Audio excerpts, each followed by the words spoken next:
에베소 1장 17절 말씀 한 절 읽고 우리 합심으로 우리 기도하겠습니다. 에베소 한 절을 듣겠습니다. 에베소. 정사님 마이크를 좀 더 가까이 대주시겠어요? 예. 우리 다 같이 에베소 1장 17절 다 같이 우리 읽도록 하겠습니다. 시작. 우리 주 예수 그리스도의 하나님 영광의 아버지께서 지혜와 계시의 영을 너희에게 주사 하나님을 알게 하시고, 그다음 제가 읽겠습니다. 너희의 마음의 눈을 밝히사 그의 부르심의 소망이 무엇이며 성도 안에서 그 기업의 영광의 풍성함이 무엇이며, 여기까지 말씀 보겠습니다. 오늘 말씀은 우리가 그 기도할 제목 중에 하나가 우리 신길교회의 하나님의 정말 그 복음, 생명의 복음, 계시의 말씀이 강하게 역사를 하십니다. 거듭남의 말씀을 증거하고, 또 이어서 하나님께서는 더 많은 그 지혜와 계시의 영이 이어져서 성경을 볼 수 있는 눈을 더 열려주시기를 원하십니다. 우리 다 같이 통성으로 기도할 때 하나님, 특별히 우리에게, 나 자신에게 하나님의 지혜와 계시의 영이 임해서 하나님 말씀을 전체를 볼 수 있도록 눈을 열어주시라고, 그래서 마음의 눈을 열어주시고 영혼의 눈을 열어달라고 합심으로 통성으로 기도하십시다. 또 우리 주변의 사람들도 다 같이 다 영혼의 눈이 열려져서 정말 복음을 위해서 힘있게 능력있게 삶을 살 수 있게 해달라고 합심으로 우리 기도하십시다. 지혜와 계시의 영으로 우리의 마음을 열어주시고 하나님으로서 영의 눈을 열어주시옵소서. 성령 전체를 볼 수 있는 눈을 주시고 새롭게 열어주시옵소서. 마음을 주시옵소서. 하나님의 성령으로 역사를 깨달아게 하시옵소서. 지혜와 총명으로 충만하게 주시옵소서. 우리 모든 성도들의 신앙에 지혜와 총명의 성령으로 지혜와 총명을 주시고, 또 그 마음의 눈을 열어주시고 밝혀주시옵소서. 영혼의 눈을 열어주시고 귀를 열어주시옵소서. 하나님의 성령 신령이 어린 신령을 지혜와 총명을 주시고, 마음의 눈을 밝히시는 그렇게 하시고, 지혜와 총명을 주시고 영혼의 눈을 열어주시고 귀를 열어주시옵소서. 그 성령의 모습을 밝히게 되어 깨달아 알게 해주시옵소서. 할렐루야. 오늘 우리 함께 주님과 신의 성령으로 충만하게 해주시옵소서. 성령으로 충만하게 해주시옵소서. 아버지 감사드리는 것을 주옵소서. 하나님 아버지 감사합니다. 오늘 우리 예배하는 우리 사랑하는 신길교회 성도님들 모두에게 계시의 눈이 활짝 열려질 것을 믿습니다. 지혜의 문이 활짝 열려질 것을 믿습니다. 하나님의 말씀을 창세기로부터 계시록까지 말씀이 한눈에 열려지는 역사가 있을 줄 믿습니다. 사모한 자에게, 은혜를 간구하는 자에게 그 은혜를 부어주실 줄 믿습니다. 우리의 그래서 삶이 변화되어지고, 우리 입술도 변화되어지고, 우리의 생각도 변화될 수 있도록 축복의 주옵소서. 능력 있는 삶을 이 땅에서 살 수 있도록 축복의 주옵소서. 그래서 우리가 예수님을 증거하는 증인의 삶으로서 부족함이 없도록 우리를 축복의 주옵소서. 예수님 이름으로 기도 올리옵나이다. 아멘. 어느 연못가에 살고 있던 엄마 오리가 알들을 품고 있었다. 한편에 지금 동화를 소개하는 것입니다.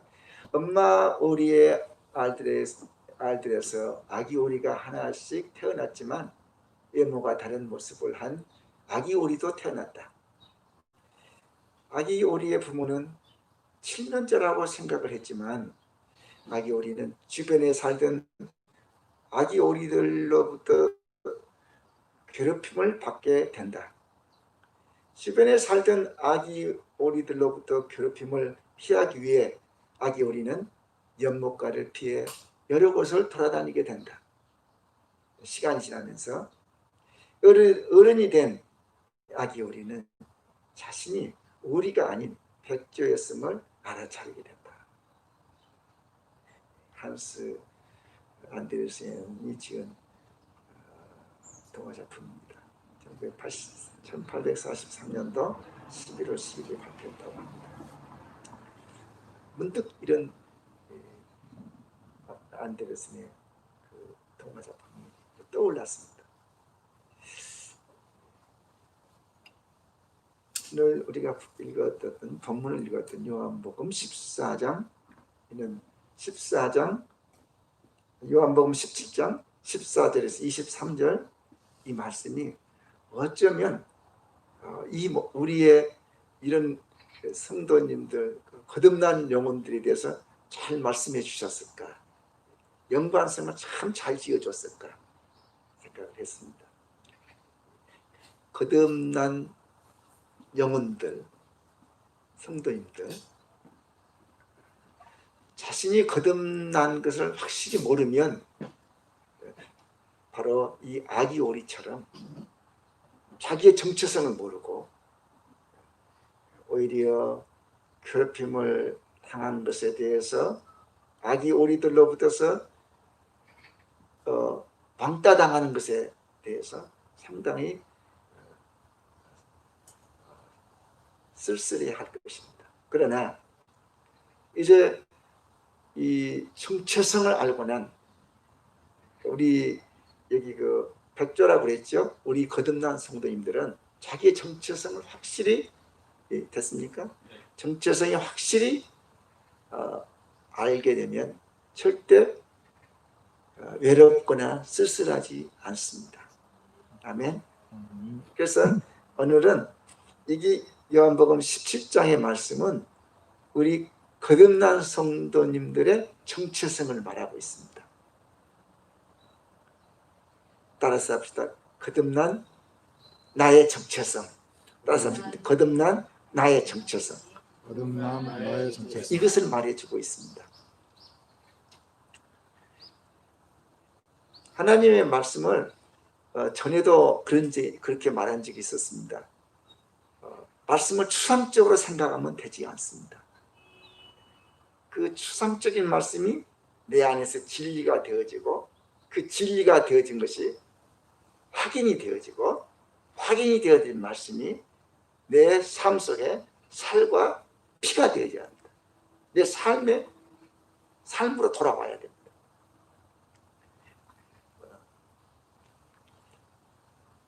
막연한 이론과 지식은 삶이 변화가 없습니다.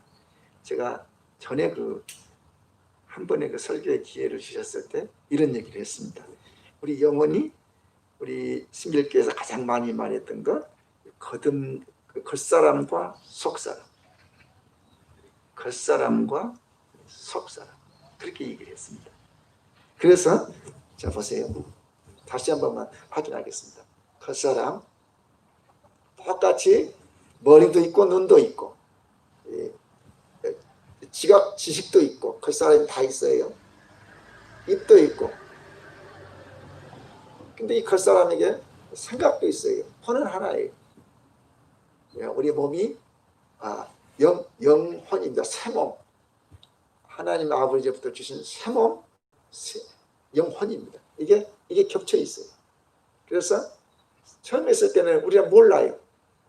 보이지 않는 몸이기 때문에 이렇게 모릅니다. 그러나 이 지혜와 지각이 열려지면 이 겉사람으로도 지각을 할 수 있어요. 그러니까 영혼이 아직은 새 사람으로 새 영혼이 거듭나지 않았어도 지각이 있어요. 그래서 이 세상도 알고 우주까지도 알 수 있어요. 이 다 있어요. 그러나 영의 세계는 몰라요. 영적 세계를 모릅니다. 근데 이 영혼이죠. 새몸, 새 사람이죠. 아버지, 하나님으로부터 물려받은 새몸이거든요. 이것도 눈도 있고 입도 있고 그 다음에 머리도 있고 지각을 할 수 있어요. 이 지각을 할 수 있어요. 이 영혼을 통해서 하나님 말씀에 지각이 열려져. 하나님 말씀을 할 수가 있어요. 영혼입니다. 영혼. 그래서 이렇게 겹쳐져 있다 그랬어요. 겹쳐져 있습니다. 그래서 뭐가 같으냐면 차에 배터리가 있고 차에 엔진이 두 개가 있습니다. 여러분들이 쓰는 차 엔진이 둘이에요. 아시죠? 첫 번째 엔진은 키로 돌리는 엔진입니다. 조그마한 엔진인데요. 이걸 돌리면 첫 번째는 조그마한 엔진이 돌아가요. 부르릉 하고 돌아가죠. 이 엔진이 돌아가는데 이 엔진의 목적은 뭐냐면 큰 엔진, 주 엔진을 살리는데 그 목적이 있어요. 엔진을 살리는데 목적이 있어요. 그래서 스타트를 걸면 이제 주 엔진, 메인, 기본, 아주 조그만 엔진이 큰 엔진을 살립니다. 그러면 이 엔진은 더 이상 더 이상 역할을 다 한 거예요. 그래서 이 엔진은 더 이상 돌아가지 않아요. 이 큰 엔진이 돌아서 차가 달리는 것입니다. 이 조그만 엔진, 배터리로 돌아가는 엔진 가지고는 차가 달릴 수가 없어요. 하나님께서 육혼을 주신 것은 영혼을 살리기 위해서 이 주 엔진이에요. 이 천국을 갈 수 있는 이 엔진이 이것을 천국으로 가요. 영혼을 통해서. 이 육혼을 통해서 천국 갈 수가 없어요. 차가 달리는데 조그만 배터리로 달릴 수가 없어요. 주 엔진이 돌아가야 그걸로 달리는 거예요. 그래서 오늘 우리가 기도를 한 것처럼 지혜와 계시의 영을 주시라고 하는 것은 육신에도 머리가 있어서 생각할 수 있는 사고가 있는데 이것은 하나님은 알 수가 없어요. 이 영혼에도 생각과 지식과 지혜가 있어요. 이것으로 영적 세계를 알고 천국의 천상의 세계를 알고 하나님의 창세기로부터 요한계시록까지 그 말씀을 그냥 전체가 열려져. 전체를 볼 수 있어요. 그래서 우리가 지혜와 계시의 정신을 달라고 늘 기도하는 것은 성경의 말씀을 전체가 볼 수 있도록 전체가 보여지게 해달라는 것입니다. 자, 보십시다. 육혼 겉사람입니다. 자, 보세요. 영혼, 이 혼이 있어요. 이제 하나로 일을 해요. 육혼이, 육체가, 겉사람이 죽으면 즉시 어떻게 되나요? 죽으면 완전한 몸이 돼요. 영혼을 살아요. 이게 주 엔진이에요. 그래서 영혼이 가장 중요한 것입니다. 우리 이 육혼은 보조 역할을 하는 거예요. 영혼을 살게 한 보조 역할. 영원히 살아요. 신기하게 이 복음이 너무 강하게 흐르기 때문에 저도 막 전류가 온 것처럼 막 짜릿짜릿해요. 굉장히 강하거든요. 특별한 은혜인데 저는 이 영적인 역사가 캄보디아도 어떤 개 있는 지역 전 캄보디아 전국으로 이 말씀이 흘러가도록 통로가 되기를 소원합니다.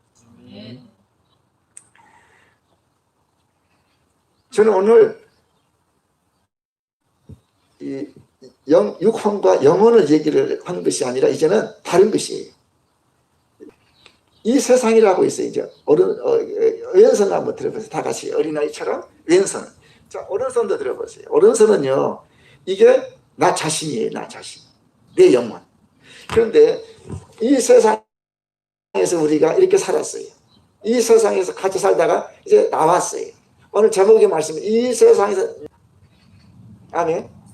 이 세상에 있어요. 거듭난 순간 거듭나면서 예수님의 죽으심과 부활 그 피로써 그분의 피로써 생명을 받고 이 세상에 살던 내가 나왔어요. 그래도 이 세상의 법을 우리가 지켜가지요. 나왔어요. 나온 자예요. 나온 자.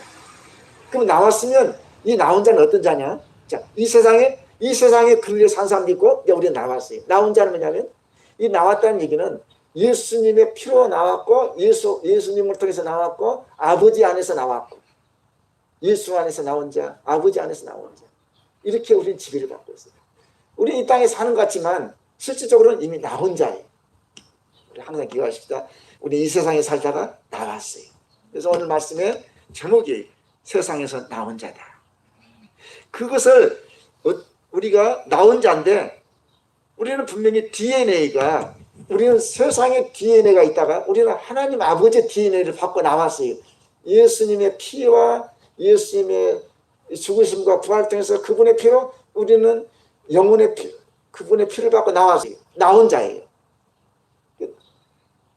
이 나온 자인데 정체성이 확실하지 않으면 내가 세상에서 나왔는지, 주님이 제자들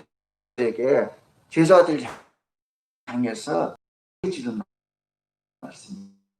십자가를 지고 이제 이 세상을 떠나 아버지 앞에 가기 전에 제자들에게 축복해 주는 기도문이에요. 17장 기도문입니다. 오늘 우리 주기도문도 있는 것처럼 제자들 향한 기도문, 오늘 우리를 향한 기도문이에요.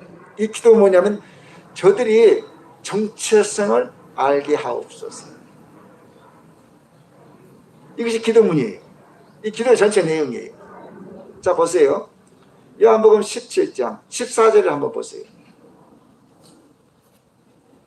내가, 그 예수님이 하시는 말씀이에요. 아버지의 말씀은 생명이죠. 아버지의 말씀을 그들에게 주었사오니, 그들은 바로 제자들, 바로 오늘 우리들에게 주신 거예요. 주었사오매 세상이 그들을 미워하였사오니, 그러면서 하시는 말씀이 내가 세상에 속하지 아니함 같이 그들도 세상에 속하지 아니하였습니다. 예수님이 아버지의 말씀, 그 생명을, 영생을 그들에게 주었는데 오늘 우리들에게 주어서 우리는 세상에 내가 예수님이 세상에 속하지 않은 것처럼 우리도 세상에 속하지 않았습니다.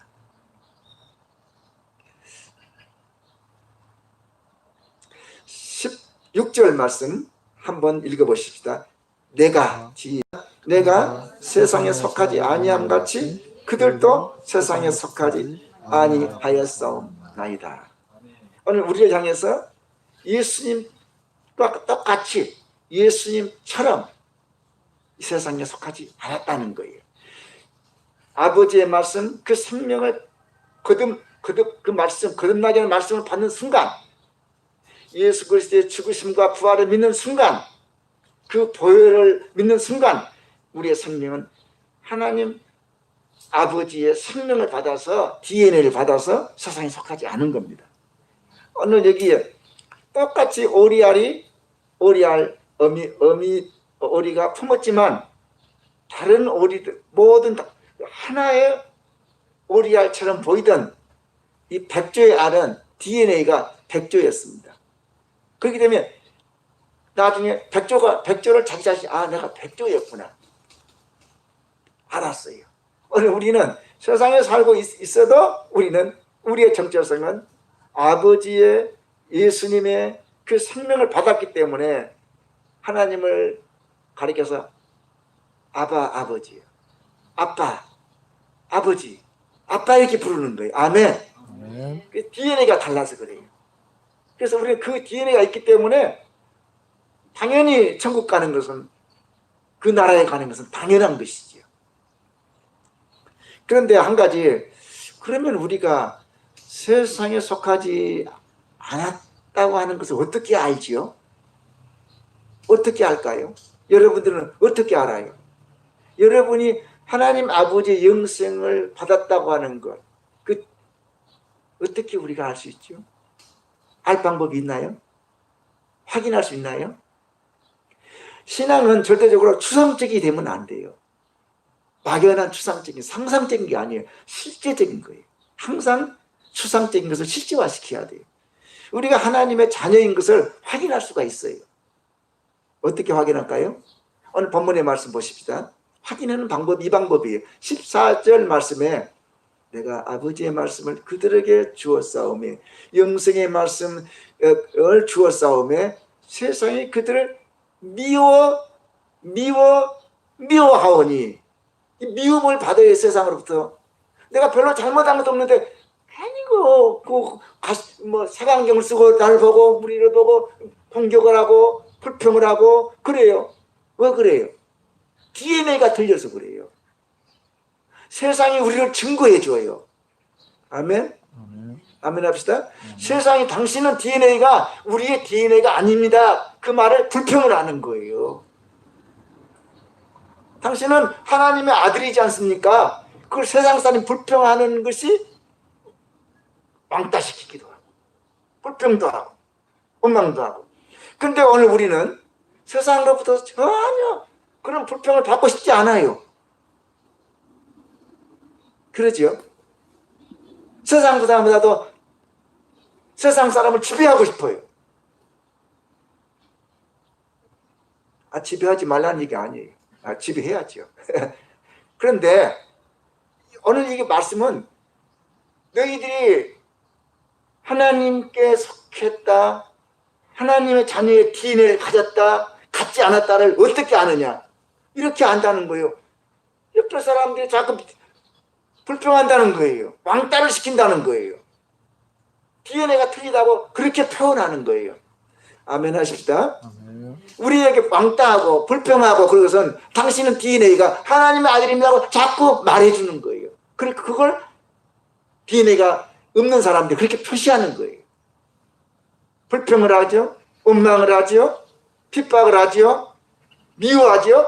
그럴 때 우리는 아니 그걸 안 받으려고 뭐 사람마다 다 노력은 하지만 그러나 그때마다 내 DNA가 정말로 하나님으로부터 주님부터 아버지로부터 온 DNA구나. 나는 백조의 DNA를 가지고 있구나. 우리가 확인하는 것입니다. 아멘. 어떻게 해야 되겠어요? 그때 하는 방법이 하나가 있어요. 감사합니다. 핍박을 받을 때, 원망과 불평을 받을 때 지금 감사합니다. 기뻐합니다. 감사합니다. 얼굴이 어두워질 것이 아니라 감사합니다. 그래서 핍박을 받을 때 기뻐하라. 감사합니다. 내 DNA를 확인시켜주는 방법이 그렇게 DNA를 확인시켜주면 감사합니다.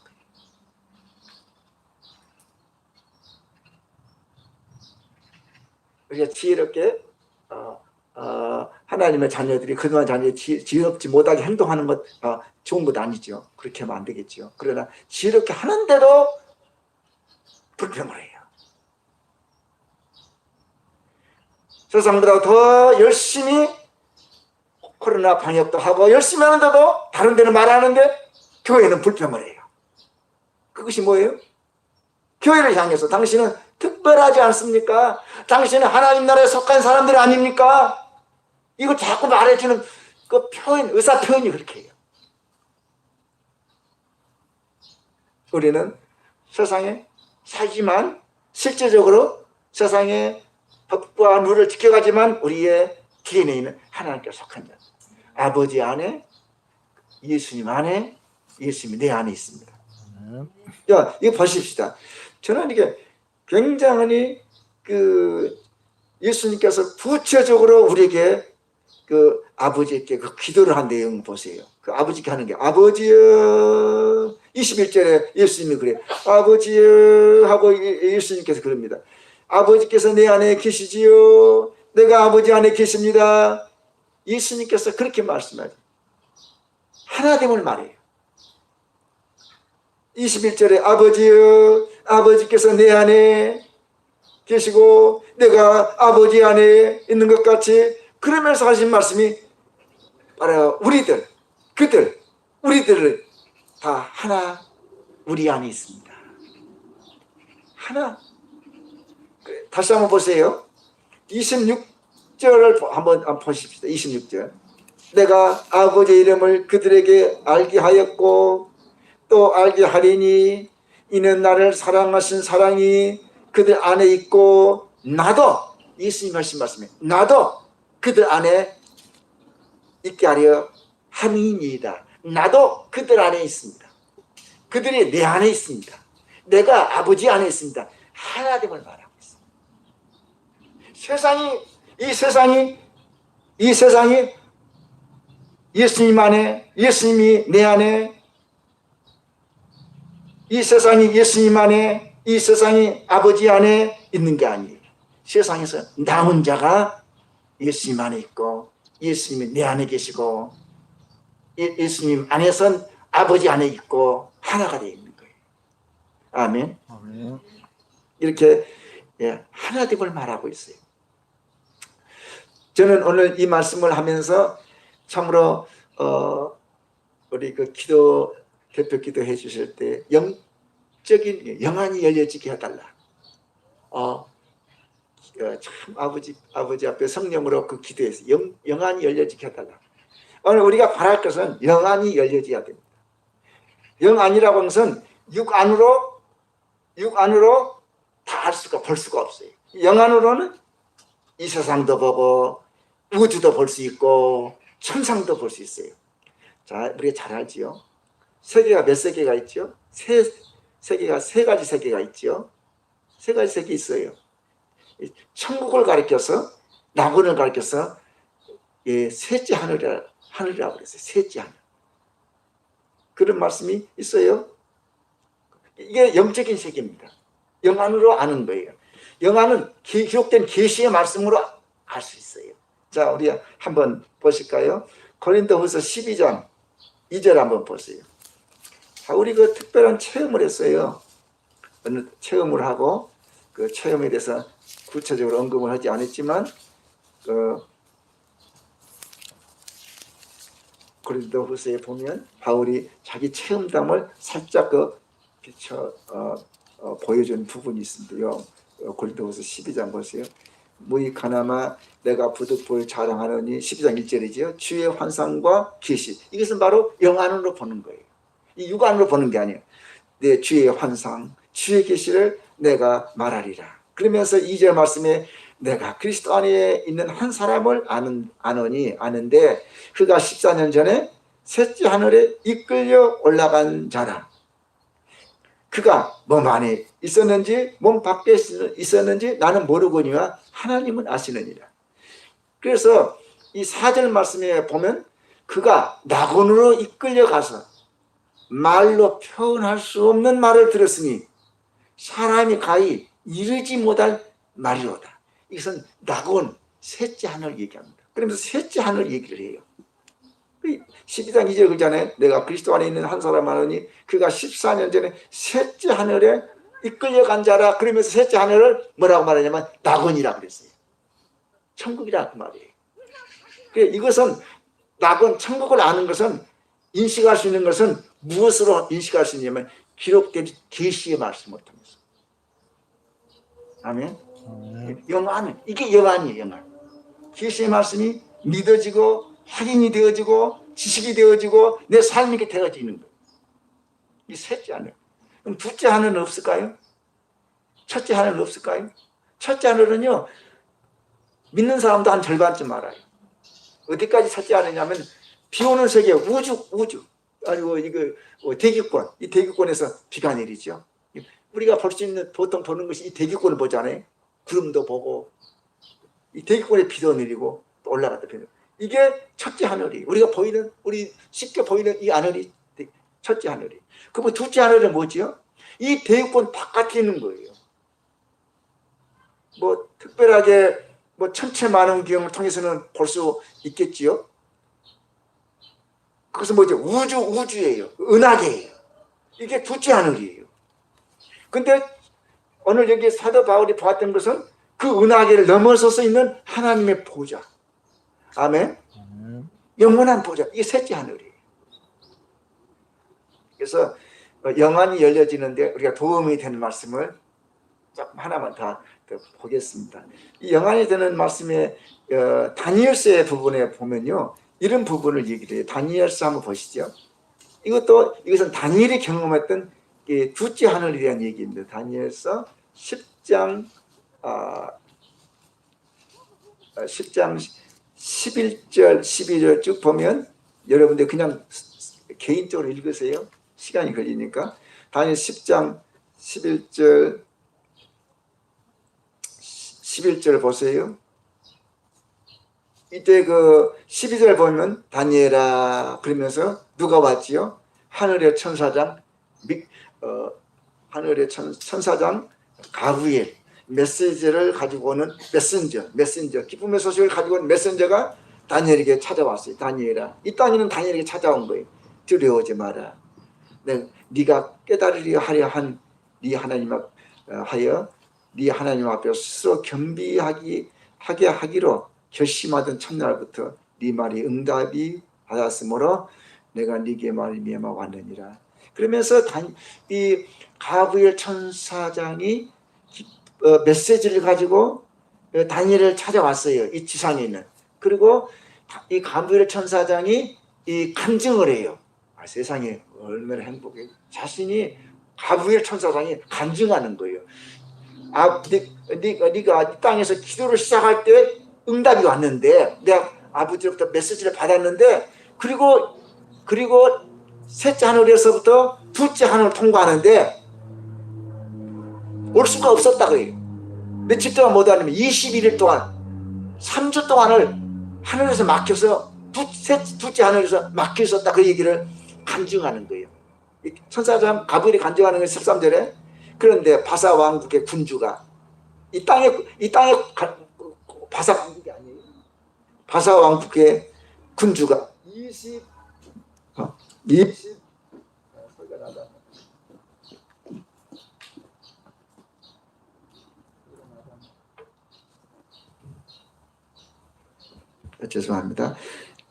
13절 그런데 바사 왕국의 군주가 21일 동안 나를 막았으므로 내가 거기 바사 왕국의 왕들과 함께 머물러 있더니 가장 높은 군주 중인 하나인 미카엘, 이 싸우는 천사장이죠. 싸우는 천사장이 와서 나를 도와주므로 이제 내가 마지막 날에 네 백성이 당할 일을 네게 깨닫게 하려 왔노라. 그렇게 말씀해. 이 천사장 가브리엘이 메신저를 전달한. 이 가브리엘은 누구지요? 또 전에 마리아기도 와서 메시지를 전달해줬죠. 특별히 너가 은혜를 입어서 내가 아버지로부터 20일 전에 메시지를 받아가지고 너에게 오는 도중에 나는 하늘의 바사 왕국의 왕들, 이 누구지요? 사단, 마귀들이 이 둘째 하늘에 진치고 있는 사단, 이 마귀들이 나를 못 가게 막아서 못 왔는데 감사하게도 하늘의 군주 천사장 미카엘 싸우는 천사장이 와서 그를 물리쳐서 내가 길을 열어줘서 내가 너에게 왔다 그래요. 그러니까 여기 말씀 보면 천사장 가브리엘 천사장의 말을 들어보면 둘째 하늘에도 둘째 하늘이 있는 거예요. 아멘.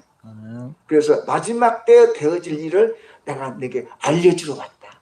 마지막 때에 어떤 일들이 일어날 것을 알려주러 왔다.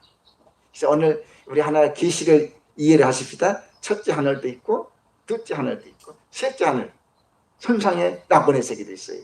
그런데 이 지각이 영적 지각이 안 열려지면 알 수가 없어요. 조금밖에 몰라요. 이 지상에 되어지는 것도 다 알지를 못해요. 약간만 알아요. 물질 세계만 움직이는 거 알아요. 영의 세계는 몰라요. 근데 영의 지각이 열려지면 이 첫째 하늘도 이 땅의 하늘도 마귀들이 사단이 움직이는 것도 다 비킬 수 있어요. 영안으로 아는 거예요. 둘째 하늘에 있는 것도 이해가 되어지고 깨닫게 되어지고 그렇구나. 셋째 하늘도 알아지고. 그래서 우리가 믿는 거듭난 자는 그래서 어떤 사람이냐면 우주적인 사람이에요. 아니 우주보다 더 큰 사람이에요. 우주 넘어서 천상을 가니까 천국 가니까 우리는 우주를 넘어서 천상의 세계까지 우리 영향력이 미치는 사람이에요. 오늘 우리가 이 땅에서 기도하고 하나님을 기쁘시게 하면 이 천국의 셋째 하늘에 천국에 있는 영혼들도 천국에 있는 천사들도 기뻐해요. 같이 우리가 움직이는 거예요. 아멘. 아멘. 여러분들이 교회 건축을 해서 헌금하는 것도 마찬가지예요. 다 셋째 하늘까지 올라가는 거예요.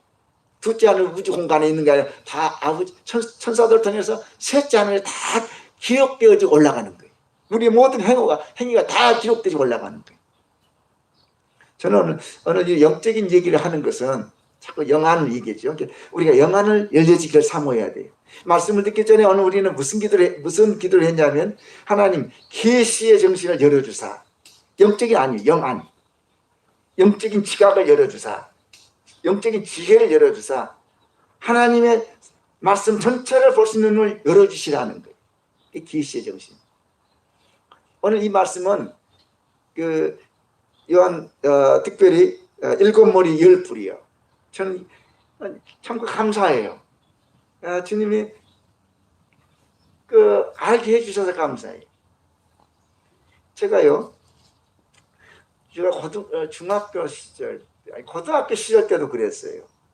저는 이런 시절 때 시골에 가면 틈벙이라고 있어요. 틈벙. 우리는 시골 사투리 말로 틈벙이라고 그러는데 뭐라고 하나 저수지보다 더 적은 건데 뭐냐면 논이 있는데 그 논에 가뭄이 되면 물을 못 대니까 그 논을 깊이 파요. 한 일부분을 아주 깊이 파요. 몇 메터를 파요. 그래가지고 우물을 만들어요.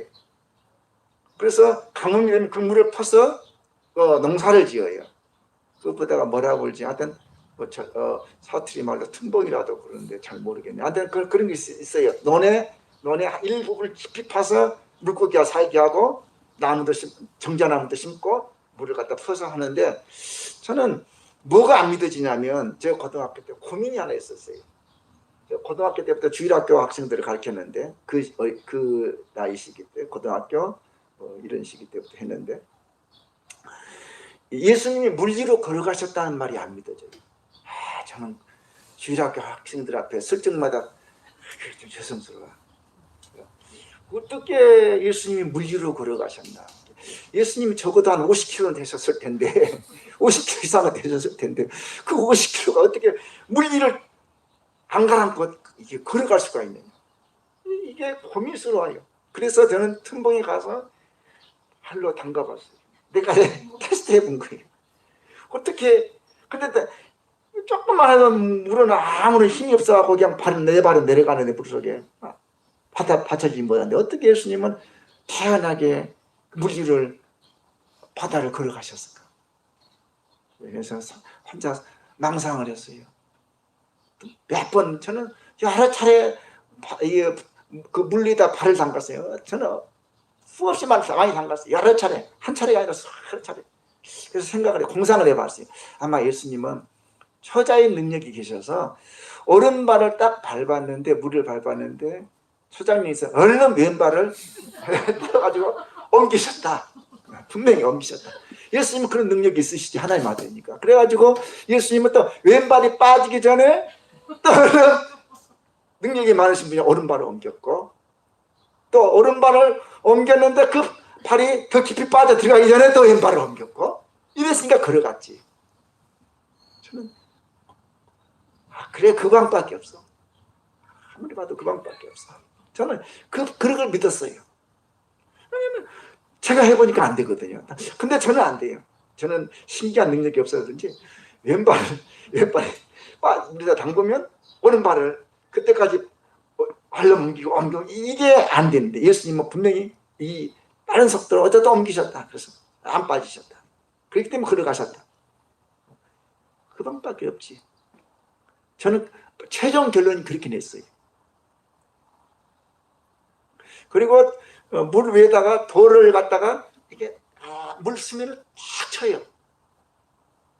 이 말씀에 걸려가지고 목에 걸려가지고 그렇지만 이 돌이요 당연히 물에 빠져야 돌이 안 빠지고요 착착착 몇 번 뛰어가요. 여러분 아마 시골에 살지 않은 분들은 모를 거예요. 그런 경험만 여러분들은 몰라요.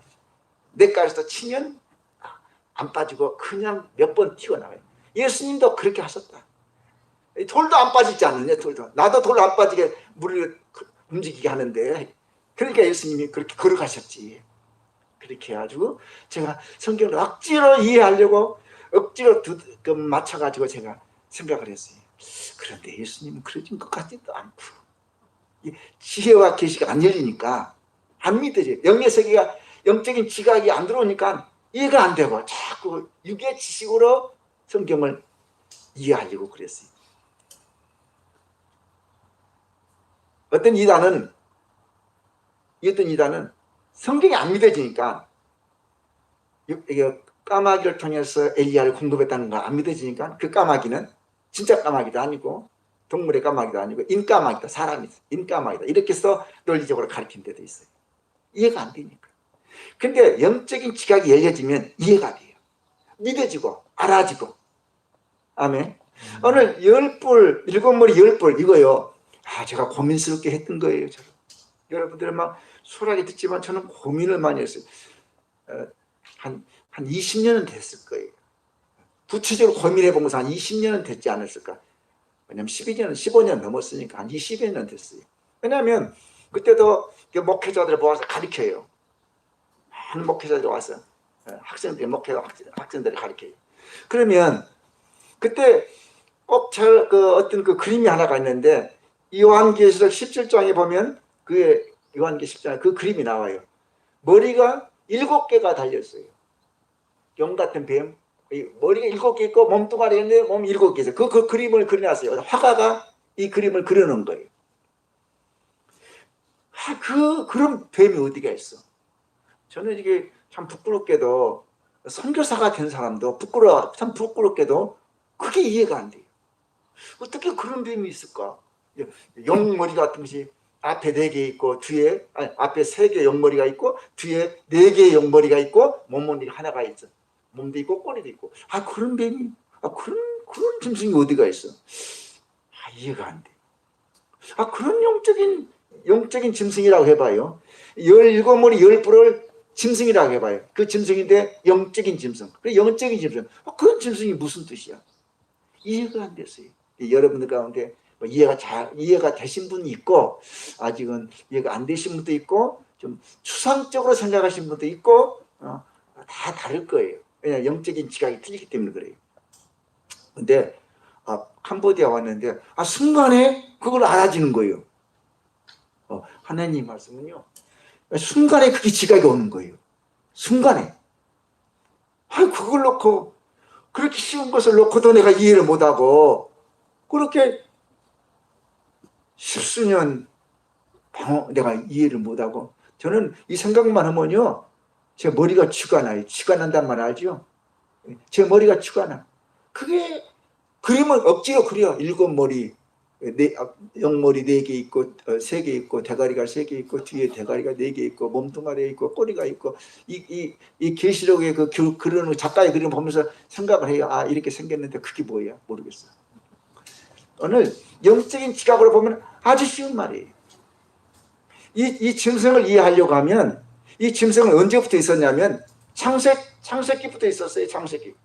요한계시록 주님이 오실 때까지 재림하실 때까지 이 짐승이 있어요. 이 땅에서 일을 해요. 그 짐승이에요. 근데 저는 왜 이 짐승을 자꾸 이렇게 소개를 하고 있는가 성경에서 여러 구절에서 소개를 하고 있는데 그 이유도 잘 몰랐어요. 나중에서 그 이유를 알았어요. 그러기 때문에 내가 만약에 하나님이라면 그런 방법을 밖에 알려줄 수밖에 없겠구나. 다른 방법으로 설명해 줄 수 없겠구나. 이 짐승에 대한 소개를 하기 전에 첫 번째 뭘 알아야 되냐면 하나님께서 이 창세기 때부터 특별하게 한 민족을 택했어요. 한 나라, 한 민족. 그게 누구죠? 이스라엘. 하나님의 택한 백성. 선택한 백성. 한 민족을 택했어요. 이 민족도 언제 택했죠? 창세기에 나와요. 창세기에서 택해서 어디까지 가죠? 영원한 나라예요. 아브라함과 이삭과 야곱 또 언약이 계속 어디로 흘러가죠? 다윗 왕. 그래서 어디로 흘러가죠? 예수 그리스도. 메시아가 이 땅에 오시거든요. 예수 그리스도 통해서 우리 거듭난 성도들 영원한 나라를 이어지거든요. 아멘. 그러니까 이 짐승을 이해하려고 하면 뭘 알아야 되냐면 이 영원한 한 민족, 한 족속, 한 나라를 이해해야 돼요. 이스라엘. 이 성경 말씀을 이해하려면 꼭 한 민족, 한 민족, 이스라엘. 하나님 특별히 세우신 민족을 알아야 돼요. 그래서 마태복음 24장도 또 거기도 말씀하죠. 마지막 때 되어지는 모습도 꼭 이스라엘을 주시해라. 이스라엘이 한 증거예요. 자, 그러면 이 짐승에 대해서 설명을 하겠습니다. 이 짐승은 바로 어떤 짐승이냐면 항상 하나님을 대적하는 짐승이에요. 영적인 짐승이에요. 이게 7머리 그리지 마세요. 제가 머리가 쥐난다는 얘기는 7머리만 생각하면 머리가 쥐가 나요. 그래 이해가 안 돼요. 7머리 다 잊어버리고 머리가 7개 있는 걸 잊어버리고 하여튼 어떤 그 한 짐승은 자꾸 하나님 나라를 대적해. 그리고 누구를 미워하냐면 하나님의 택한 백성을 미워해. 특별히 미워해. 왜 그러냐면 이 적개심을 품어. 그리고 그 나라, 이 세계를 지배하려고. 세계를 지배하려고. 그래서 이 세상에 살고 있는 모든 사람들을 지배해서 다 지옥으로 끌어가려고 그래. 그 짐승이에요. 사단이라고도 하고 마귀예요. 마귀라고도 하는 이 짐승이에요. 근데 왜 하나님께서 일곱 머리 열 뿔, 그것을 갖다 사단 마귀 하면 되지, 왜 하필이면 일곱 머리 열 뿔을 하게 이렇게 해가지고 우리를 혼돈시킬 것인가? 아니에요. 모든 역사 속에 이 짐승이 그렇게 행동을 해왔어요. 짐승의 행적이 그랬어요. 행적. 행동하는 행동이었어요. 이 짐승 보세요. 하나님께서 특별한 한 민족을 세우는데 야곱이지요. 아브람, 이삭, 야곱을 통해서 70인이 어디 들어가죠? 애기집을 들어가죠. 먼저 요셉이 먼저 들어갔고, 그 다음에 야곱의 식구가 전부 다 이스라엘 야곱의 식구가 애기집을 들어가요. 이때 애집이 그 나라 그 당시 세계를 지배하는 가장 강력한 제국이었어요. 애집 제국. 이게 첫 번째 머리. 역사를 얘기하고 이제 일곱 머리는 일곱 역사를 말하고 이 지상의 역사 일곱 특별한 이 하나님의 적기심을 품은 이 사단의 마귀라고 하는 이 머리를 말하는 거예요. 첫 번째 제국은 그래서 이 애집이라는 제국은 이 첫 번째 그 머리, 이 머리는 어떻게 하냐면 여러분 우리가 잘 압니다. 열 재앙, 하나님을 대적하니까 열 재앙을 에집트에 재앙을 내리고, 그리고 이스라엘 자녀들 남자가 태어나면 다 죽이게 만들어. 하나님의 자녀가 왕성하는 것에 대해서는 견딜 수가 없어요. 분을 품어요. 이스라엘이 막 강성해서 막 부흥하니까 적개심을 품어요. 그래서 죽이는 거예요. 그래서 특별히 살아난 사람이 요새였죠. 그때 당시. 그러니까 이 제국, 하나님을 대적한 제국, 에집트 두 번째 제국이 하나가 있지요. 이 역사를 지금 얘기하고 있는 거예요. 이스라엘이 이제 큰 민족을 이루어서 가나안 땅을 들어왔어요. 그리고 솔로몬 때 그 아들이 남유다, 북이스라엘, 남조 유다와 북이스라엘로 나눠졌어요. 남이스라엘은 이제 2개 지파를 있었고 북쪽에는 10개 지파가 있었어요. 먼저 타락한 지파가 북쪽 이스라엘이었어요. 10개 지파가 타락하니까 하나님께서 징계를 했는데 그냥 허락하신 거죠. 아수르라는 이 제국이 북이스라엘 무너뜨려요. 그래서 두 번째 이 역사적으로 보면 제국이 두 번째 하나님의 나라를 어쨌든 공격하고 그런 제국이 바로 아수르라는 제국이 이 두 번째 머리입니다. 그런데 세 번째 제국 누구도 같이 타락하고 이렇게 하냐면 남유다도 마찬가지. 아합 때 막 국제 결혼하죠. 북이스라엘 왕의 그 집안과 남유다의 왕 해서 막 결혼을 하고, 그리고 막 남유다를 멸망시키려고 하죠. 근데 결국 남유다도 타락을 하게 돼요. 그래서 남유다도 멸망을 합니다. 이때 누구를 통해서 하죠? 세 번째 머리입니다. 바벨론이라는 제국이, 강력한 제국이 나서 남유다를 멸망을 시켜요. 그리고 이제 바벨론을 다 끌려가게 되죠. 그러니까 이렇게 이것은 무슨냐면 모든 역사의 주관자가 누구다? 하나님이다. 다 허락을 하는 거예요. 이 머리가 세 번째 말이에요. 근데 세 번째 머리부터서는 성경에 많은 사람이 다 잘 알아요. 왜냐하면 아주 구체적으로 더 설명하니까. 그래서 이 세 번째 이 머리부터서는 설명이 다섯 번째, 세 번째, 네 번째, 다섯 번째, 여섯 번째, 일곱 번째까지 설명해요. 이 제국의 머리들 설명해요. 세 번째는 어떻게 설명하죠? 하나님께서 다니엘을 통해서 어떤 한 신상을 보여줘요. 머리, 팔, 가슴, 그 다음에 배, 넓적다리, 종아리, 발가락들을 보여주면서 그 제국들, 이게 제국들이에요. 이 세상을 지배하는 제국들, 용의 머리들, 그러니까 사단의 그 머리들, 세 번째 머리, 네 번째 머리 보여줘요. 제가 세 번째 머리를 설명해 드리겠습니다. 세 번째 머리는 바벨론이라고 그랬어요. 네 번째 머리는 성경 말씀 보면은 다 나와요. 첫 번째 머리보다는 더 못하고 더 약하고 그래요. 그러니까 우리가 성경 말씀을 하지만은 이론적으로만 들으면 안 돼요. 그냥 막연하게 듣기만 하면 기억이 안 나와요. 그렇지요? 그러니까 우리가 성경 말씀을 보면 더 좋을 것 같아요. 이거 한번 보십시다. 어떻게 보냐면요.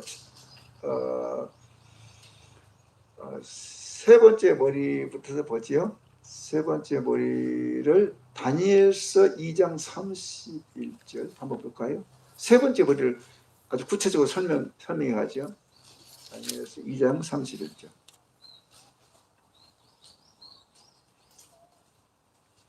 다니엘서 2장 31절 보시죠. 다니엘서 2장 31절에 보면은 왕이 한 큰 신상을 보셨나이다. 근데 이 큰 우상의 신상에 32절에 보면 그 우상에 그 머리가 있는데 순금으로 되어 있다. 그래서 순금으로 되어 있다. 이건 부입니다. 부. 물질의 부가 풍요가 차고 넘치는 바벨론의 제국을 말하고 있어요. 그런데 두 번째 제국이 이제 첫 번째 제국보다는 더 못하는 제국이 일어나는데 가슴과 두 팔, 그건 은의 제국이 나타날 것이다. 이제 금보다는 부여가 은이 더 못하지요. 은제국이 나타날 것이다. 그렇죠? 세 번째 제국이 나타나죠. 배와 넓적자리, 놋으로 된 놋제국이 나타날 것이고, 종아리 부분은 쇠요. 얼마는 쇠요, 얼마는 진흙이다. 그러면서 이 제국들이 나타날 것을, 머리들이 나타날 것을 신상으로 설명해 줘요. 자, 또 성경 말씀을 넘어가서 보십시다. 넘어가서 보면 이렇게 설명을 해요. 39절 말씀 보세요. 다시 반복해서 설명하고 있는 거예요. 그러니까 세 번째 제국을 얘기합니다. 바벨론 제국을 설명하겠습니다. 세 번째 바벨론 제국을 말하는데 뭐라고 하냐면 38절에 바벨론 세 번째 제국입니다. 사람들과 들짐승과 공중의 새들 어느 곳에 있는 것을 막론하고 그것들을 왕의 손, 바벨론 왕의 손에 넘기사 다 다스리게 하셨으니 바벨론 왕 당신은 곧 금머리입니다. 이 바벨론 제국을 말해요. 38절. 그래서 세 번째 제국을 말하고 네 번째 제국을 말하겠습니다. 이 네 번째 제국은 메데파사, 성격 메데파사, 파사 제국입니다. 페르시아 메데파사, 메데파사라고 그러죠. 메데파사, 이 페르시아 제국인데요. 39절에 그 나와요. 자, 네 번째 제국입니다. 왕을 뒤이어 왕보다 못한 다른 나라가 일어날 것이요. 그러니까 이게 네 번째 나타나는 뭐죠? 페르시아를 말하죠. 다섯 번째 나라가 나타나는데 그 나라는 뭐죠? 놋과 같은 나라가 일어날 것이요. 이 놋, 이게 다섯 번째, 이 알렉산더입니다. 알렉산더가 그리스 제국이죠. 이 세계를 지배했던, 그래서 유럽과 아프리카까지 막 점령했잖아요. 그래서 이 다섯 번째 제국, 이 머리를 얘기해요. 그 다음에 여섯 번째 제국을 말하는데 40절에 넷째 나라, 넷째 나라는 강하기가 쇠 같으니 쇠 나라가 일어나요. 이게 뭐죠? 로마 제국입니다. 로마 제국가 가장 강력하게 쇠를 개발해서 쇠무기로 세계를 점령했거든요. 그래서 쇠 나라, 쇠가 들으니 쇠는 모든 물건을 부서뜨리고 이기는 자라. 쇠가 모든 것을 부수는 것 같이 그 나라가 문 나라를 부스러뜨리고 찢을 것이며, 그 다음에 일곱 번째 제국. 자, 보세요. 빨리 가겠습니다. 이 41절은 일곱 번째 제국입니다. 왕께서 그 발과 발가락이 얼마나 토기장이 진흙이요, 얼마나 쇠인 것을 보셨은지 그 나라가 나뉘일 것이며, 바로 여기는 일곱 번째 제국을 말합니다. 왕께서 쇠와 진흙이 섞인 것을 보셨은지 그 나라가 쇠같이 든든함을 있을 것이나 그 발가락이 얼마나 쇠요 얼마나 진흙인지 그 나라가 얼마나 든든하고 얼마나 부서질 것이며, 이렇게 해서 일곱 번째 제국을 다 설명을 해줘요. 자, 그러면 이 짐승은 뭐죠? 시대 때마다 역사했던 이 사단이라고도 하고 마귀라고 하는. 근데 그 머리가 첫 번째 머리, 두 번째 머리, 이 세계를 지배하면서 다 그리고 천하를 호령했던 이 머리를 말더라고요. 저는 우리는 이런 얘기를 들으면서 우리는 무엇을 깨닫게 되냐면 역사의 주인은 하나님이시다. 아멘. 아멘. 그러니까 창세로부터 하나님의 창세로부터 주님이 오실 때까지 이 사단이 여기는 각 시대마다 제국으로 나타나 표현해서 하나님의 누구를 가장 분노를 하느냐, 누구를 가장 싫어하느냐, 따라서 거듭난 자. 이게 거듭난 자를 대적하는 거예요. 교회를 다녀도 거듭나지 아니하고 종교적으로 신앙생활하는 사람은 사단이 건들질 않아요. 그건 그냥 괜찮은 거예요. 근데 거듭난 자는 DNA가 틀리기 때문에 거듭난 자들은 분을 품고 달려드는 거예요. 거듭난 자예요. 그래서 이 세상에는 거듭난 자가 있고 거듭나지 아니하고 신앙생활 한 사람이 있겠지요. 심지어 주의종도 거듭나지 않은 사람이 있다는 얘기도 제가 들었어요. 거듭난 자는 하나님께 속한 자예요. 세상에서 나온 자예요. 우리의 정체성을 우리가 이 말씀을 통해서 확인하면서 나는 거듭난 자구나. 우리는 반복해서 이 거듭난 자의 얘기를 듣기도 하지만 또 계시적인 면에서 일곱 머리 열뿔 이 계시적인 말씀을 통해서 하나님은 또 이렇게 이 세상을 표현하셨구나. 우리가 알 수가 있습니다. 지금까지 어떤 머리가 왔느냐면 6개의 머리가 왔어요. 6개의 제국이 지나갔습니다. 자, 오늘 말씀을 본문 말씀을 들어가 보시면 본문에 요한계시록 17장에 보면 우리가 7번째 머리가 앞으로 올 것을 얘기하고 있어요. 6번째 제국이 로마 제국도 다 지나갔어요. 자, 여기 보면 어떻게 우리가 7번째 제국인지를 어떻게 합니까? 왜냐하면 아직은 안 나타났으니까. 17장 1절 보세요. 10장 1절에 보시면 또 7 대접을 가진 7 천사 중에 하나가, 이 말은 뭐냐면 마지막 때 대접 재앙이 이 땅에 쏟아질 때 나타난 이 시기를 말해요. 이 시기니까 아직은 7번째 재앙이 이 땅에 부어지지 않았잖아요. 아직 그 재앙이 아직 안 왔잖아요. 그렇기 때문에 이 7번째 머리가 아니라 말이에요. 자, 보세요. 3절 말씀을 다 같이 읽어보시죠. 다 같이 시작. 곧 성령으로 나를 데리고 광야로 가니라. 내가 보니 여자가 붉은 빛 짐승을 탔는데 그 짐승의 몸에 하나님을 모독하는 이름들이 가득하고 7머리와 10뿔이 있습니다. 여기도 보니까 7머리 10뿔을 말해요. 여러분 13장을 한번 보세요. 13장에도 역시 7머리 10뿔을 말해요. 계속해서 7머리 10뿔에 대해서 말을 해요. 13장 1절 말씀 보세요.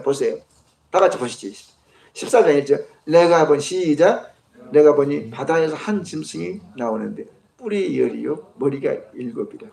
그 뿔에는 10왕관이 있고 그 머리에는 신성모독하는 이름들이. 이 바다는 이 지상을 말해요. 이 땅을 말해요. 이게 은유적인 표현이에요. 이 땅에, 이 세상을 말해요. 이 세상에 7머리 10뿔을 한 짐승이 나타난다고 말해요. 17번째 머리가 나타나서 일을 한다. 이것은 아직은 나타나지 않았어요. 앞으로 되어질 일을 말하고 있어요. 요한복음 17장 다시 돌아갑니다. 그래서 앞으로 이 대접재앙, 인해재앙, 나팔재앙, 대접재앙이 일어날 때 7번째 머리가 일하는 짐승이 있다 하는 것을 우리가 알면 되겠습니다. 근데 이 짐승은 항상 누구를 분을 품냐면 거듭난 자, 정말로 영원히 태어난 자, 그런 자에 대해서 분을 품고 그런다는 걸 알아야 되겠고, 3절 말씀에 보면 여자가 그랬어요. 여자는 조회라고도 볼 수 있어요. 그 성령으로 나를 데리고 광야로 가니라. 내가 보니 여자는 그냥 그 보통 여자가 아니라 교회. 우리가 신부잖아요. 교회가 신부예요. 여자예요. 그래서 여자가 근데 붉은 짐승을 탔다. 7머리 10뿔을 탔다. 그 말은 뭐예요? 교회가 마지막 때 보면 타락한 교회도 있더라. 아멘. 타락한 교회가 있습니다. 다시 말하면 짐승과 같이 움직여요. 짐승이 좋아하는 쪽으로 자꾸 움직여요. 근데 우리 거듭난 교회는 절대 짐승과 타협하지 않습니다. 아멘. 네, 그런 것을 말씀해요. 참 이런 것을 보면서 우리가 이 말씀을 우리가 이해를 하면서 우리는 어떻게 살아야 할 것인가? 우리는 항상 감사해야 돼요. 왜냐하면 내가 짐승 앞에 짐승과 더불어 살았는데, 에베소에도 그런 말씀하잖아요. 에베소 2장 2절에도 불순종의 아들들 가운데 역사하는 영이라. 에베소 2장 2절에 보면 우리 보십시다. 에베소 2장 2절에 그런 말씀하죠. 그때는 허물과 죄로 죽었던 너희를 살리셨도다. 그러면서 그때는 이 세상 풍조를 따랐고 공중 권세 잡은 자를 따랐고 불순종의 아들들 가운데 역사하는 영을 따랐고 우리가 과거에는 그랬어요. 이 짐승들 속에서 살았어요. 그런데 이제 우리는 짐승이 더 이상 우리하고 남은 관련이 없어요. 우리가 거듭나면서부터 저 짐승과 관계가 없어요. 우리는 어제 아버지 그리스도 예수와 아버지 안에 있는 거예요. 그래서 우리가 할 일이 뭐예요? 감사. 잘 감사하는 게 아침에도 감사, 점심에도 감사, 저녁에도 감사. 그래서 하루에 감사를 몇 번씩 써봐요. 몇 번씩 써요. 처음에는 5번씩 써요. 나중에 7번씩 써요. 나중에 10번도 쓸 거예요. 밥 먹을 수 있게 해주신 것 같아요. 여러분 병원에 가보세요. 병원에 갔다 왔을 때 밥 먹지 못하는 사람이 있어. 나는 밥 먹으면서 감사합니다. 그것도 써요.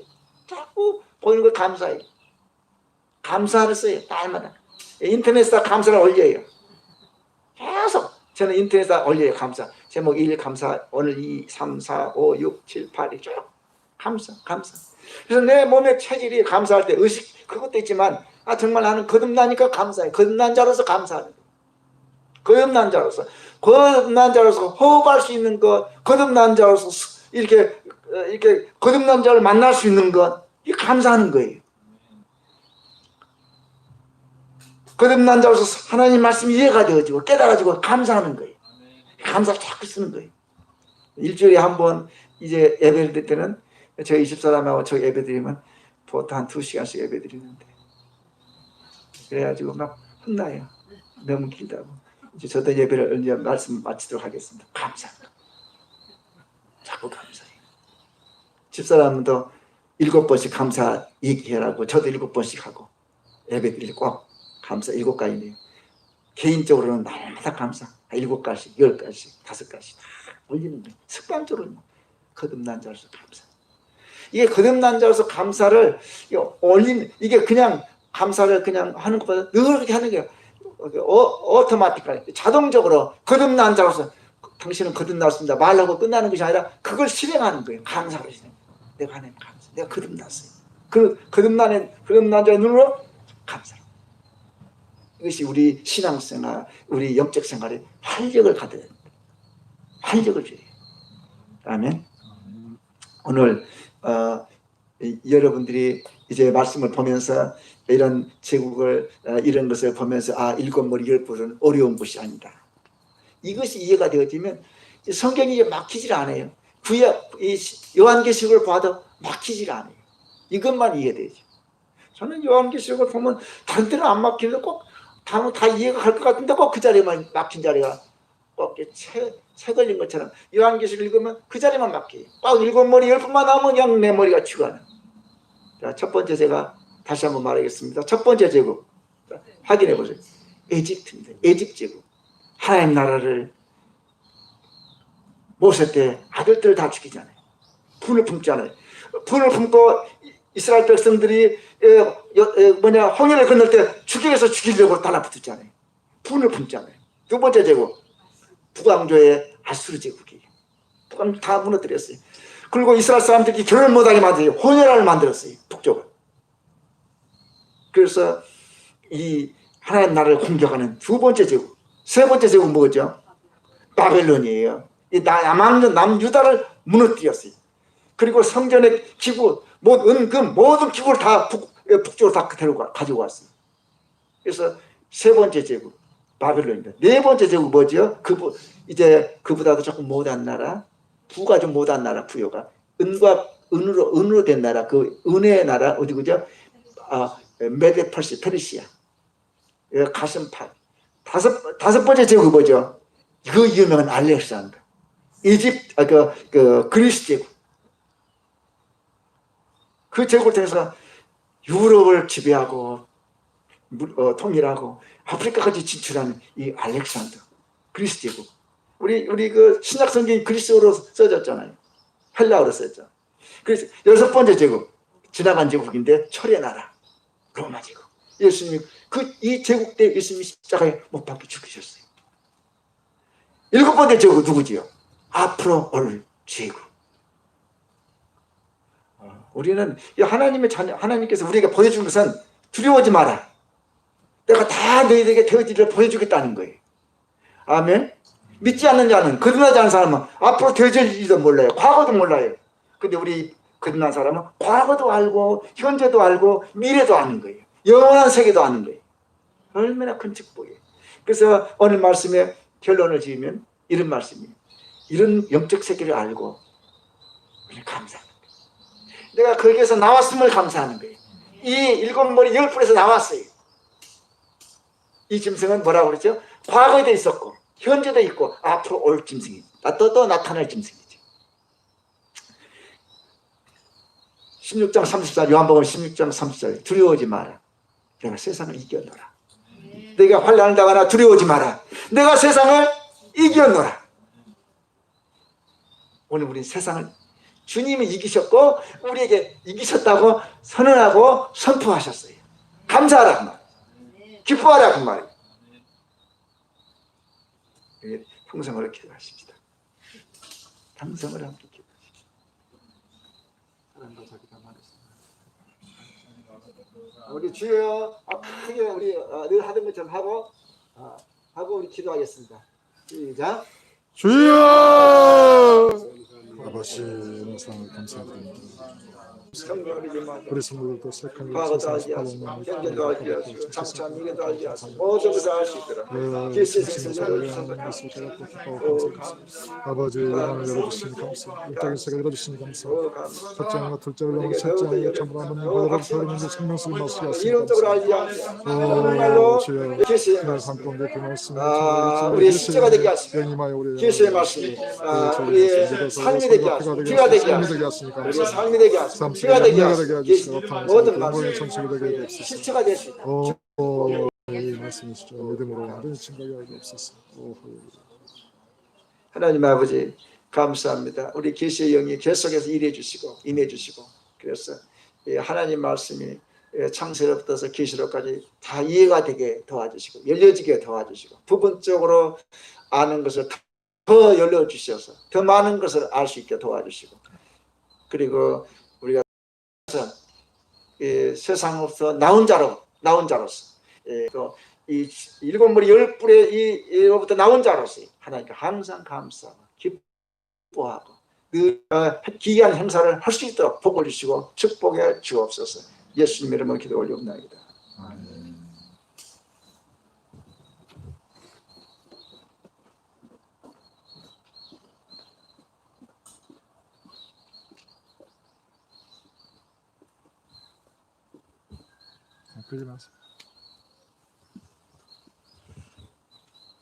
할렐루야. 선포된 말씀을 통해서 우리에게 큰 은혜를 주신 우리 아버지 하나님께 영광을 올려드립니다. 이 시간 말씀을 들으면서 또 찬양하면서 기도하면서 성령께서 감동하시고 베풀어 주신 은혜를 함께 나누는 시간을 갖겠습니다. 네, 오늘 은혜롭게 사회를 잘 보시는 세자분부터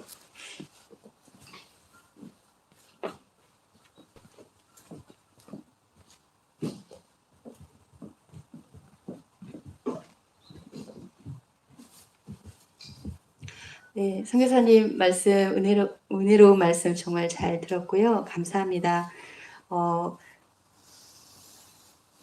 요한복음의 말씀과 요한계시록의 말씀을 통해서 저에게 주신 말씀 속에서 저는 정말 내가 거듭난 그 요한복음에서 거듭난 나의 정체성에 대해서 말씀해 주셨는데 예수님께서 세상에 속하지 않으신 것처럼 나도 세상에 속한 사람이 아니고 하나님께 속한 자, 하나님의 DNA를 가진 하나님께 속한 자로 주님 안에 있는 자로 그렇게 이 땅에서 살고 있지만 이 땅에 속한 자가 아니라는 거, 그 정체성을 다시 한번 말씀해 주셔서 그거를 확신하는 그런 은혜의 시간이 됐었고요. 또 그 요한계시록의 말씀, 다니엘서의 말씀에 여러 본문에서 이렇게 나오는 말씀에서 그 7머리와 10뿔에 대해서 나오는 부분들을 많이 봤지만 오늘 이제 그 부분에 대해서 이렇게 명확하게 그 7머리 이 부분에 대해서 말씀해 주셔서 이게 역사에서 그 하나님의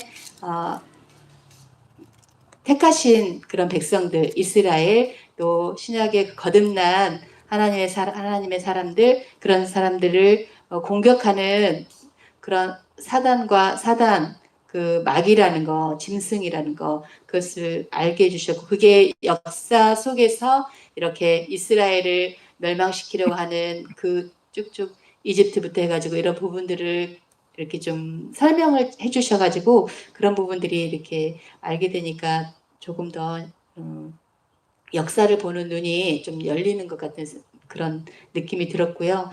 아, 그렇구나. 하나님의 역사구나. 이 역사는 이 땅이 하나님께서 천지를 창조하신 그때로부터 지금 이 순간까지 모든 그 역사의 흐름이 정말 하나님께서 주관하시는 그런 역사라는 것을 또 이렇게 생각해 보게 되고 인정하게 되고 그러면서 정말 오늘날 이 땅에서 이곳에서 거듭난 자로 아버지의 아들로 주님 안에서 이렇게 예배할 수 있다는 이것이 얼마나 큰 감사한 일이며 기쁜 일인가. 감사하는 것을 한 가지씩 이렇게 써보라고 하셨는데 감사할 걸 생각하면은 참 너무 많은데 그런 것들을 많은 순간순간 잊어버리고 나도 모르게 불평하며 그런 순간들이 있지 않았나 돌아보면서 참, 그렇게 우리 모든 이들에게 주시는 모든 은혜를 정말 감사하면서 살아야 되겠다. 그리고 나의 그런 남은 삶이 정말 주를 위한 복음의 삶이라는 것을 다시 한번 생각해 보게 됩니다. 이상입니다. 감사합니다.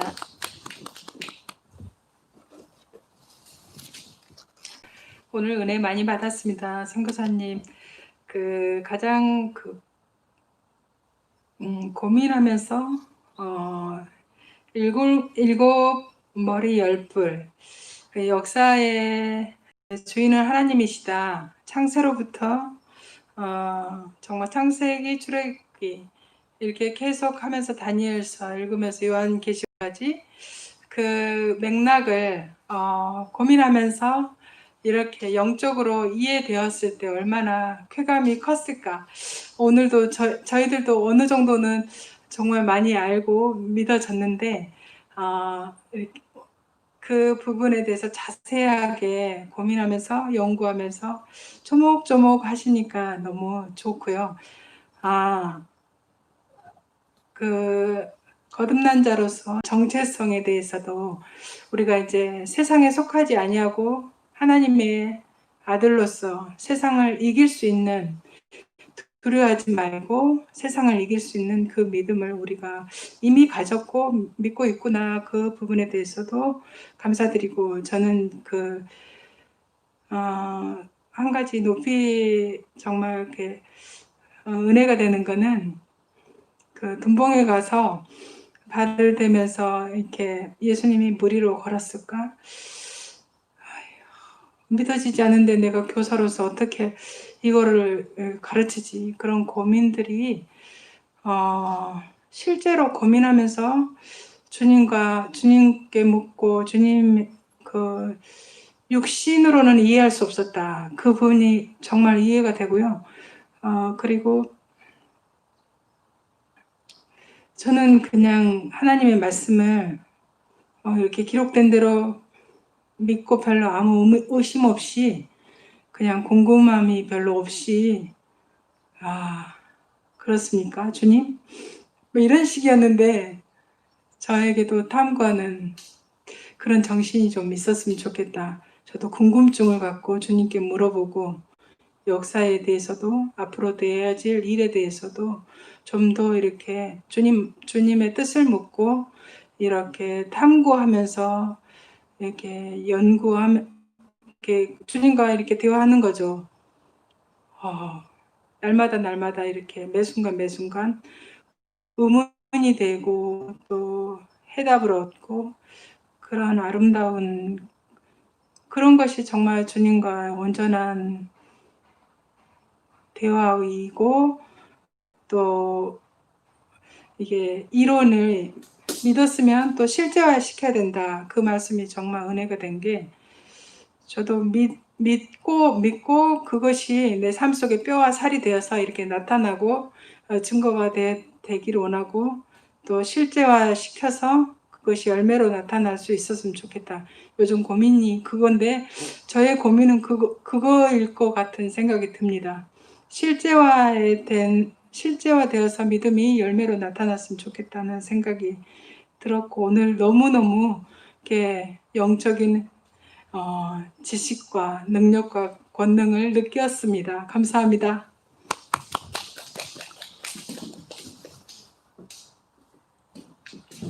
먼저 감사드립니다. 저는 앞에서 이렇게 일목요연하게 다 말씀을 해주셔서 더 하고자 하는 마음보다 제일 마지막에 선교사님이 하셨던 말씀이 저에게 완전히 꽂혔어요. 거듭난 자로서 감사가 활력을 준다.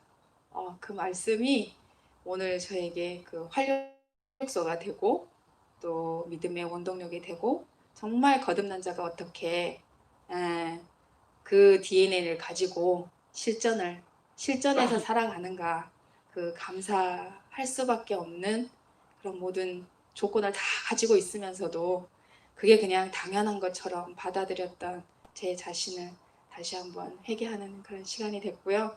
또 나름대로 이제 어제의 상황을 잠깐 이렇게 생각하는 시간이 됐어요. 육신에 있었다면 좀 불평했을 수도 있었을 그런 상황이었지만 혼자서 이 전에 나와 기도함으로 또 할 수 있었다는 것에 대해서 너무 감사했고 그러한 감사의 제목들이 날마다 더해진다는 것에 대해서 한 번 더 감사드리고 오늘 선교사님이 말씀해 주신 그 요한계시록까지 창세기부터 그 영안을 열어주심에 다시 한번 감사드립니다. 감사합니다.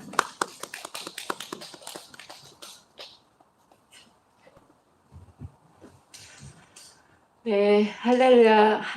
아버지께 이렇게 박문희 선교사님을 통하여서 귀한 하나님 아버지의 그 지혜와 지식의 말씀을 증거하게 해주셔서 너무 감사합니다.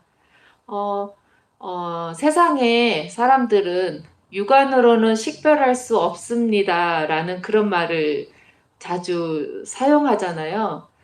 세상도 육안과 영안을 알고 있구나. 저는 이제 그런 생각이 아까 말씀을 듣고 나서 그런 생각이 이렇게 스치듯이 지나갔는데 정말 영의 눈, 영안으로 그 하나님의 지혜와 지식의 말씀이 우리가 부분적으로 알던 것들이 전체적으로 이해되었으면 좋겠다. 깨달아졌으면 좋겠다. 그 말씀이 이루어지는 것 같았어요. 그리고 감사하게도 저는 어린 영아들을 보육하는 이제 교사인데 어린이는 유능하다라는 그런 말이 있거든요. 사람들은 어린이는 연약하고 미약하여서 생각할 능력도 없고 어떤 창조할 능력이 없다고 그렇게 생각하기도 하고 그렇게 이제 마음껏 그들을 교육하고자 하고 주장하고자 하는 그런 것들이 강했어요. 하지만 이제는 그 어린이는 진정으로 유능하고 그 어떤 천재들보다 더 똑똑하고 과학자들보다 똑똑해서 새로운 것들을 발견하고 그리고 창조해낸다.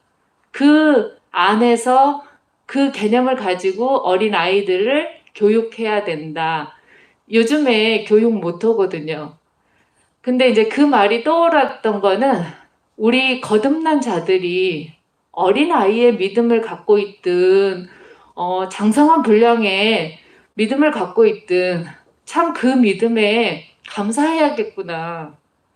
그 말씀을 예수님이 그들에게 주시고 그들을 세상에 보내셨을 때 세상이 그들을 미워했다 그렇게 말씀하셨는데 그렇구나. 우리에게 주신 이 거듭난 자의 이 믿음이 얼마나 귀한지 어떤 말씀을 통해서 내가 거듭났구나를 깨달았다면 그 말씀을 붙들고 정말 하나님께 묻고 간구하고 하나님으로부터 오는 지혜와 지식으로 우리의 영의 세계가 열려지겠구나 그런 생각이 들었어요. 그래서 참 어떠한 믿음을 갖고 있든 진짜 그 믿음을 귀히 여겼으면 좋겠다.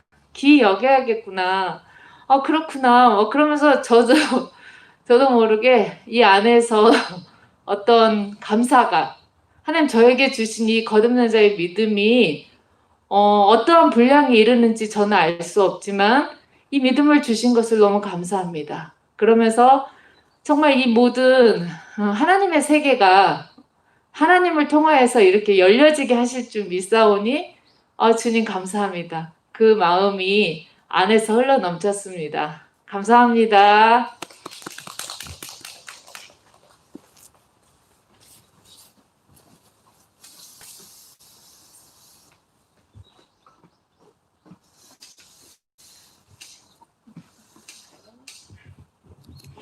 네, 감사합니다. 중복되는 부분도 있고요.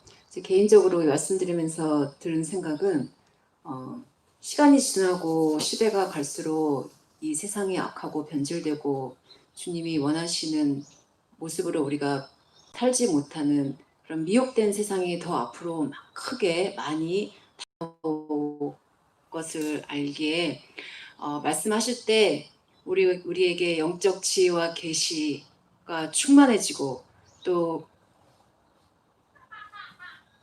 그 말씀을 들을 때 우리 영적 전체 우리가 거듭난 자로 이미 하나님 예수님께 감사하고 은혜로 자유롭게 살지만 계시록에서 계시록을 주신 이유는 아직 다가올 그 영적 세계의 그 짐승의 그런 환난과 핍박이 우리에게 올 것을 미리 말씀해 주심으로 우리가 얼마만큼 더 영적으로 무장되고 지혜와 계시의 영으로 충만해져야 하는지를 알려주셨다고 생각을 해요.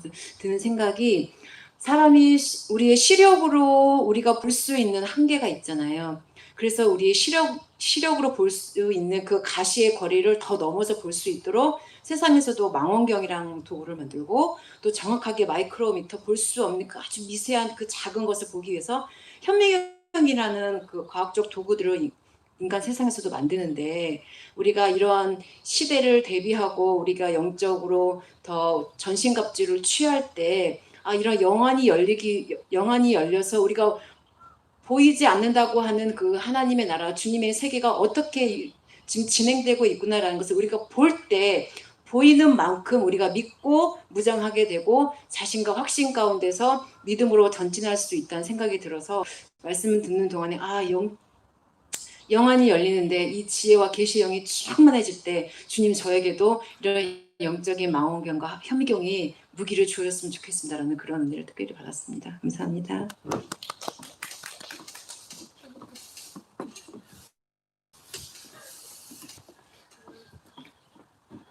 네, 우리는 우리가 아닌 백조다. 하나님은 추상적이 아닌 실제다. 그리스도인들로서 우리가 과거를 알고 현재를 알고 미래를 준비할 수 있는 그 말씀의 은혜를 받았습니다. 시간 가는 줄 모르고 설교 말씀 잘 들었고요. 감사드립니다. 이상입니다.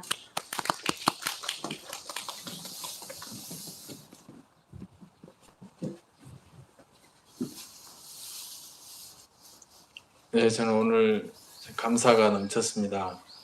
첫째는 아침에 일어나서 이렇게 나오는데 하늘이 너무 푸르고 햇볕이 따뜻해서 너무 감사했고요. 여기 앉아가지고 방석을 깔고 이렇게 뭔가 하고 있는데 김홍규 목사님 들어오시는데 얼굴 표정이 너무 밝으셔가지고 감사했고요.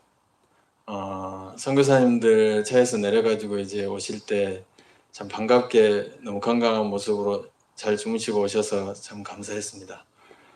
네, 말씀을 들으면서 특별히 더 감사한 것은 선교사님 아까 사모님 말씀하셨는데 물 위로 걸은 예수님이 안 믿어져가지고 몇 번이고 발을 담가보고 걸어보려고 하셨다고 그랬잖아요.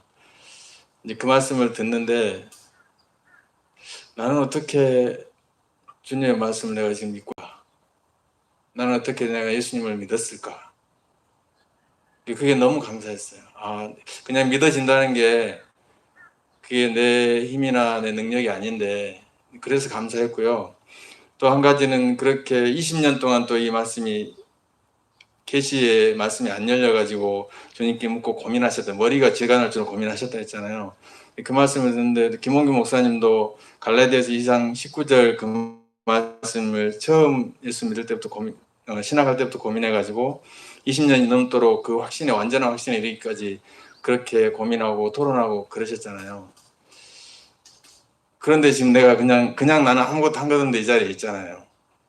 그렇게 고민하고 주님과 교제하면서 얻었던 그 귀한 것들을 나는 아무것도 내가 지불한 것 없는데 그냥 여기서 듣고 그냥 믿어진다는 게 참 너무 감사하고요. 그런 주님의 은혜를 참 나로서는 상상할 수 없는 은혜를 내가 받고 누리고 이 속에 있다는 것 자체가 너무 감사했습니다. 저는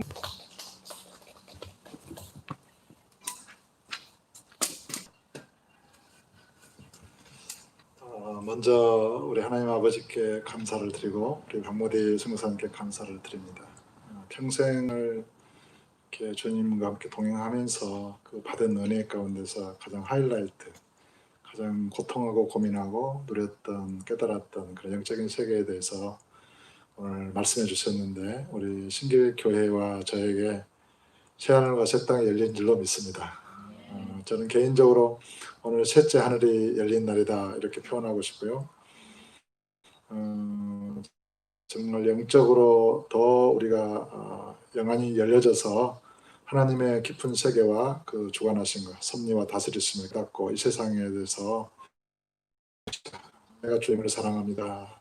주님이 이 땅을 통치하십니다. 그러한 믿음에 서서 세상에 속한 자가 아니라 하나님께 속한 자